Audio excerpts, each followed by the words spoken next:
My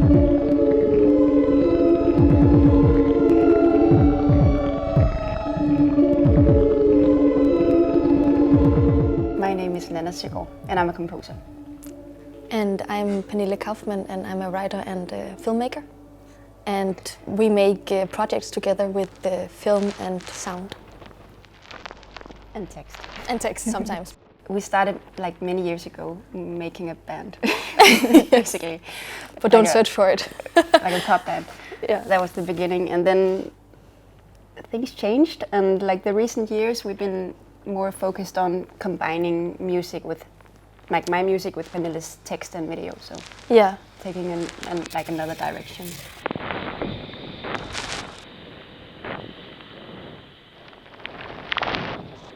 So I had a very like open idea, I remember, of describing that me and Pernille usually work with video and music, and Pernille has a big archive of unused material that we would love to dive into and like use for something.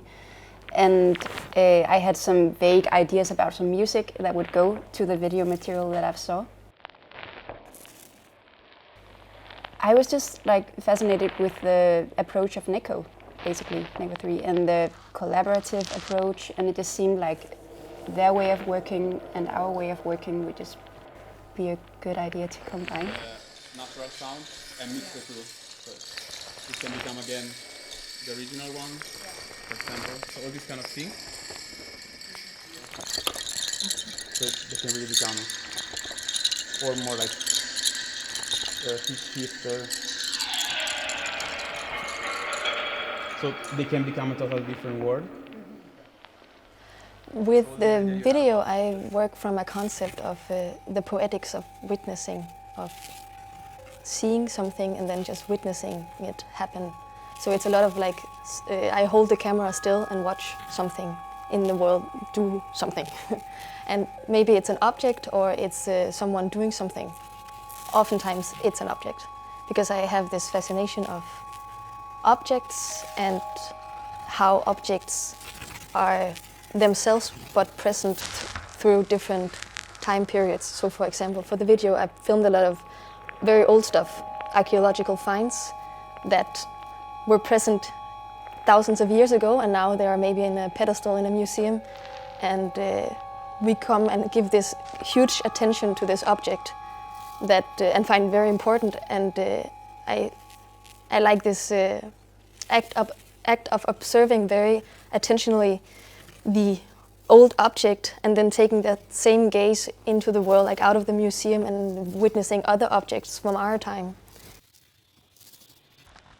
My main media is text, so that's where I find that I am most comfortable. But actually when I film, I see what I film as kind of text, or I try to use a method of writing text in film.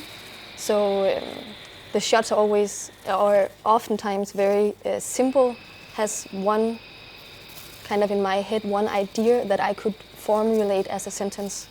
Thing I find in film that you kind of capture time or the moment.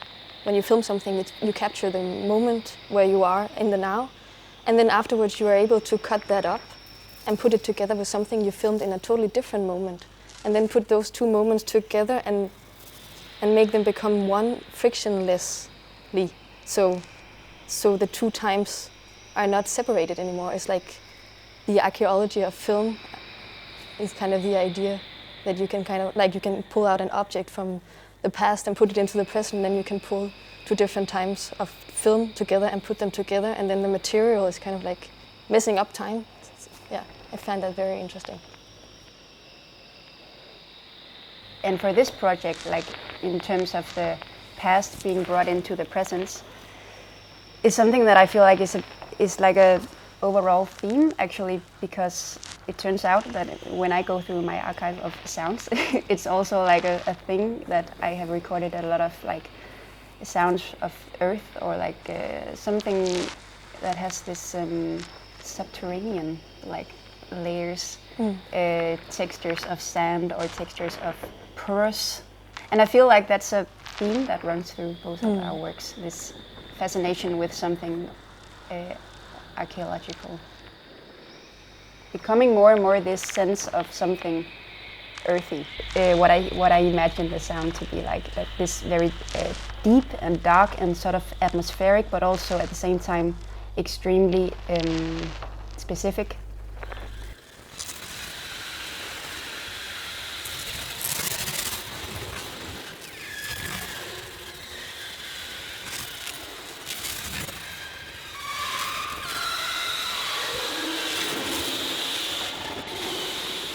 So just as the video is like playing around with these like very intimate objects, but also this very like grand narrative, like a monumental history gaze, sort of always like going from the intimate object to this historical gaze. I feel like the music in my head is at the same time being extremely intimate with some objects, but at the same time also being atmospheric and being very like spacious. We have been talking about like making a trance track for the same reasons, I guess, like this idea of being in a trance, being in some sort of condition, using the acoustic elements of the performance as some sort of ritualistic setting. Mm-hmm. Yeah, the ritualistic is definitely about, yes, honoring or giving a special attention to an object that you might not normally see in that way or have that much pay that much attention to, and then in the paying attention moment, something more will arise, and I think that's the idea of the ritualistic. Exactly. Is that in the act of doing so and so, something extra will occur out of the normal, or of the you have 1 and 1, and that's 2, but in the ritual you will have 3. We always hope that people will go into the room and be open to experiencing something and not search for one meaning, because there is no one meaning. There's nothing that we want to say. It's more of like we really want to show something. Mm-hmm. Like we see some connections and ideas and concepts that we are super interested in, and that we hope by showing that people will have an experience of something. Yeah.